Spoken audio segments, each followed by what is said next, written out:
with you. Well, these aren't ordinary times. As we sit here, we're about to have public impeachment hearings begin. You mentioned recently in an interview that you don't think the president's conduct with regard to Ukraine is impeachable.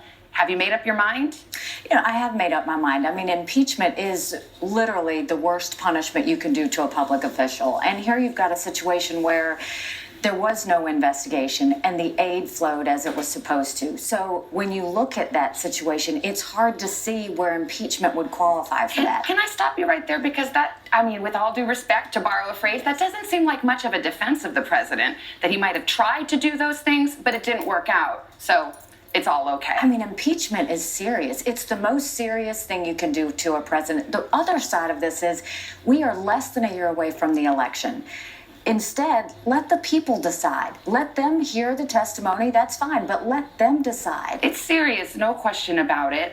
The people will get to weigh in a year, but let's just set aside that issue of impeachment. Let's talk about the conduct here and whether you think it's appropriate. Let's stick only to the undisputed facts. I have the transcript of the call in question that the White House itself released. So this is not in any controversy. So let's talk about that and that alone. The president has said this was a perfect call. Do you think this was a perfect call? If in his mind he thinks it was a perfect call. What do you think? You know, I think it's never a good practice for us to ask a foreign country to investigate an American. It's just not a good practice. Having said that, there's no insistence on that call. There are no demands on that call. It is a conversation between two presidents that's casual in nature.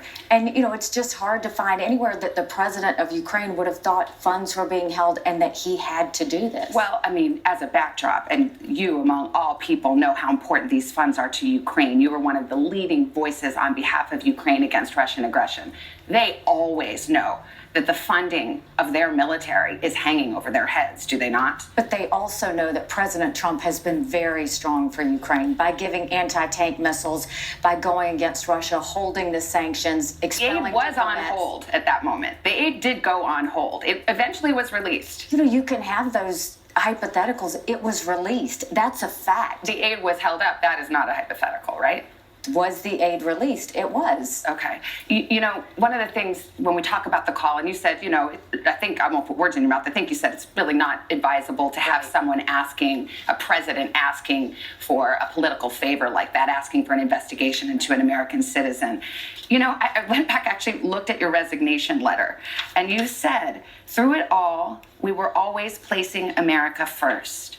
How is asking a foreign country to investigate your political rival putting America first? Well, I think whose interest is that in? Is it in America's interest or is it in the president's personal interest? I mean, Ukraine has always been an issue with corruption. That was the case, that we always knew that there was corruption that was involved. Okay, but the corruption mentioned by the president here has to do with Joe Biden and the DNC server. Those are the two very specific examples. And Americans should want to know the answer of, did Biden pressure the prosecutor to, you know, to do what he did? And I think there's a real question there. You can question the president, but you also have to question what Biden did. There may be questions there, but let me ask you this. But there's questions all the way around. But let's do a weighing of interest. As between America's interest in making sure that Ukraine is able to battle the aggression of Russia, our adversary, as you well know, and whether there's a U.S. interest in looking into Joe Biden's son and the DNC server, which is the greater interest? Well, I think that you can't put it into that and make sure that that's equal. I mean, I think what you have to look at, the fact is,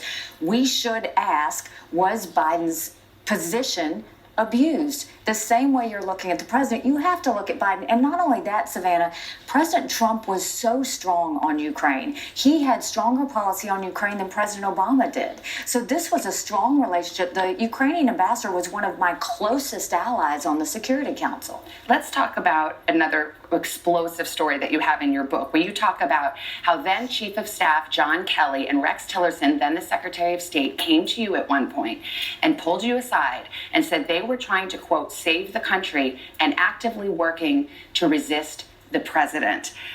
Can you tell us what happened in that moment? Yeah, we were having a meeting within the Oval Office. Rex and I disagreed on an issue. I play it all out in the book, but basically we went to John Kelly's office, and it was a long 2-hour meeting where they basically said that they were not trying to undermine the president. They were trying to save the country. But this was the issue, is This wasn't that they thought there was a rogue president in the White House. This was